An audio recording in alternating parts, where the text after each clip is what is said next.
So it's been a while. I thought I'd do a bass preset walkthrough video, and in this one I want to focus on getting great wet effects, great fuzz tones on the bass without losing that foundation that actually fulfills the role of a bass player. That can be a common problem when you're trying to create interesting bass tones, is when you start adding in all these extra wet effects, modulation, or like fuzz tones, overdrive and stuff, you actually lose the bass frequencies and your bass guitar really thins out and it doesn't fill in the sound as a bass guitar should. So in this video I'm going to share with you a preset where you're welcome to take the settings from the screen. You'll see everything and we'll just kind of go through and build the preset together from the beginning. If you'd like a convenient download of this preset, you can find it in my complete preset library sampler package. And this is a package I've put together of 50 plus presets that I've built for myself for my own professional use. It's stuff that I've dialed in over the course of many shows and gigs where I've played across different sound systems with different instruments. So it's my hope that this package will get you started with your Helix unit and you'll have a lot of stuff to pick from. It'll kind of be something where you can, you know, have a starting ground for basically any tone that you're going to need for yourself in the future. So let's start by looking at this preset, and we're looking at the HX Edit program. By the way, I'm playing a PJ bass with flat wound pickups. It does have active electronics, but for the sake of this video, I've bypassed them. So we've got flat wound strings on it, although I think this will work well for you if you're using round wounds too. I've played it on round wound basses. It sounds great. To start, the input impedance is set to 1 meg. And this is, the input impedance setting is something that I like to use to shape my tone moving into the rest of the preset. This is the first thing the Helix is going to do to change your tone. So for basses, I set it to 1 meg so that we have the entire spectrum, the entire range of frequencies to work with. If you lower it a little bit, you'll notice you're going to experience some drop off in the high end. For bass, I think that high end is really important in retaining clarity, so I set it at 1 meg. And then we're going into the first block here, which is an always-on compressor, just a mono deluxe compressor here with a 4:1 ratio. The mix is set pretty low, but you can see there's a foot switch 2 trigger right here. We'll get to that in a second after we finish walking through. Then we split to a parallel dry path, and if you want to know my thoughts on using parallel dry paths, I have another video that might be useful after you're done here. I'll link that up there and down in the description too. Now the dry path basically splits, I should say the parallel path splits it between a dry signal and a distorted / modulated wet signal. So the top chain here is obviously clean, there's no blocks there. Then it goes to the bottom and it's split 50-50 here at the beginning. We'll go into our color drive, which is a fuzz. You know what this is emulating. It's the color drive pedal. And then after that, a phaser. Usually people like to put phasers before their overdrives. I prefer it after on the bass because it does a lot of cool things with the upper harmonics and can get you a really cool kind of synth sounding tone. So that's it for the parallel path. Then it comes back, it blends down, and this is where you can use the mixer controls to set it between a 50-50 mix, or maybe you want a little bit less wet effects, or maybe you want a little bit more. Who knows? This is an easy way to do that.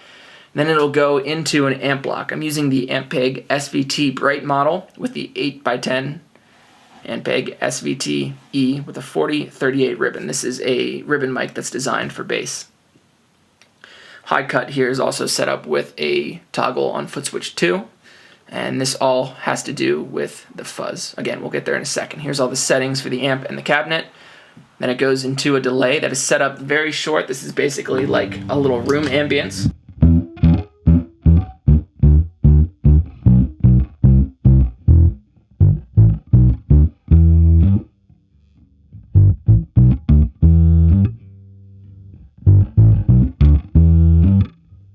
And I set that up with a little bit of modulation on tap just to kind of give it a more dimensional sound. It's still a mono block. And then finally we've got an always-on LA Studio Comp, which is what I do in a lot of my presets. It just kind of keeps the sound consistent, and so you won't have any drastic changes in volume. Now, to start, I do have another always-on compressor at the start, and I'll explain why. This has to do with the fuzz. When I'm playing into a fuzz, when anyone's playing into a fuzz box, you know, pedals like that react with overdrive, distortion, fuzz, whatever, they react to your playing dynamics. So if you play harder, you get more overdrive because it's sending in a hotter signal and it's going to clip longer. Let's hit foot switch 2, which will engage the fuzz. And we'll bypass the compressor for now just to make a point. You can hear it starts heavy on the fuzz and then dies off quickly. If you play lightly, there's really not much fuzz there. As you dig in, it gets hotter, but still, when you hit a note and you hold on to it, it's going to die away. So to fix this, I have an always-on compressor here. Now, the blank slate here, when you've got a clean sound, the compressor isn't doing much. The mix is only at 35%. However, when you hit foot switch 2 to turn on the fuzz and also take down the high cut a little bit in the cabinet here, right? The high cut drops with foot switch 2 as well. So you turn on the fuzz, take the high cut down, and then you're also changing the mix of the compressor, which is the affected signal. Before it was at 35%, not doing much. We kick it up to 75%, so I still have a little bit of the dry signal coming through, so you get a natural attack. But now the compressor is actually doing its work, and it's holding on to the note that we can pluck it, and it's going to sustain. So you get that gritty fuzz effect that you're going for, but it just sustains a little bit longer now. So that would be my first secret to getting a great fuzz tone on the bass. This parallel path is really important because in the dry tone here, it retains your dry signal, the nice low end of your instrument. However, the fuzz is getting gritty on the top end.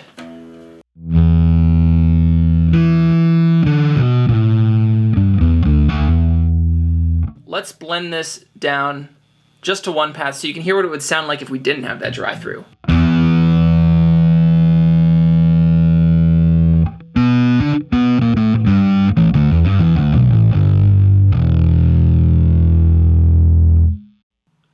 We'll reset the preset here.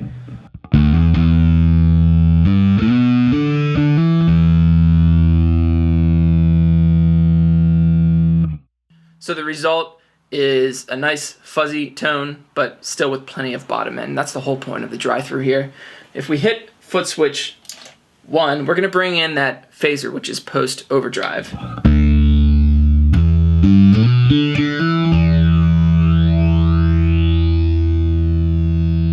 Now, because the phaser is also in this dry path, we can get a much more reactive signal. We can dial up the depth there and the mix, keep that plenty high so that we get a really intense effect. However, then we blend it back with the dry signal at some point, so it kind of cuts it down. I mean, you're still getting a really drastic effect, but it's not getting rid of the essential bass frequencies. That's the whole reason for this video, I guess.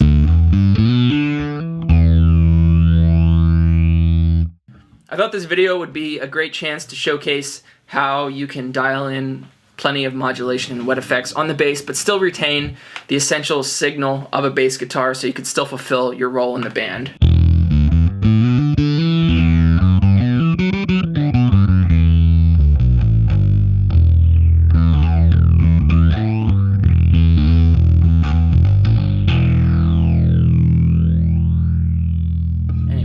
So there's all the effects on this one.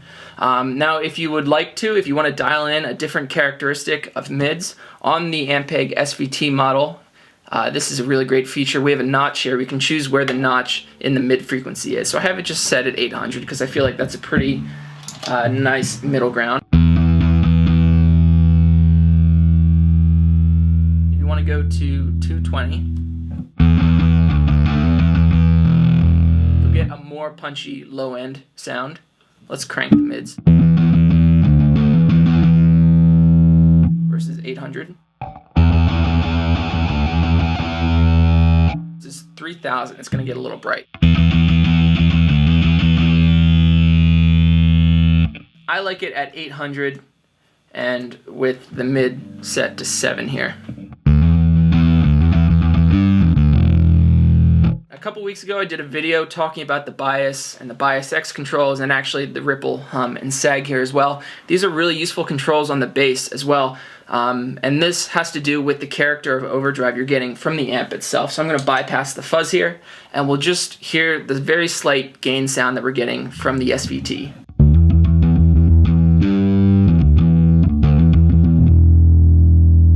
Crank the bias X, you're going to notice a very different type of tone.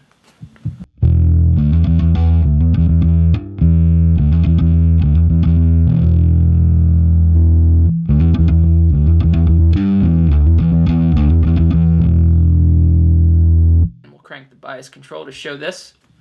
And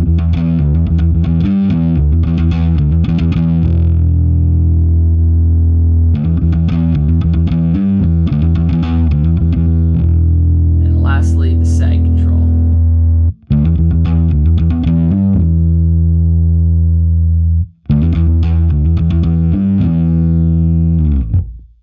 So there's my quick rundown on creating a great fuzz tone on the bass. I hope you enjoyed this video. If you did, share it with a friend. Maybe consider subscribing to the channel. I try and do helpful Helix tips like this all the time. Again, you can check out the complete preset library at the link in the description. It's got 50 presets that I've spent a lot of time tuning over the course of my years spent using the Helix devices. So I hope this resource will be useful to you, and thanks for watching. I'll catch you in the next video.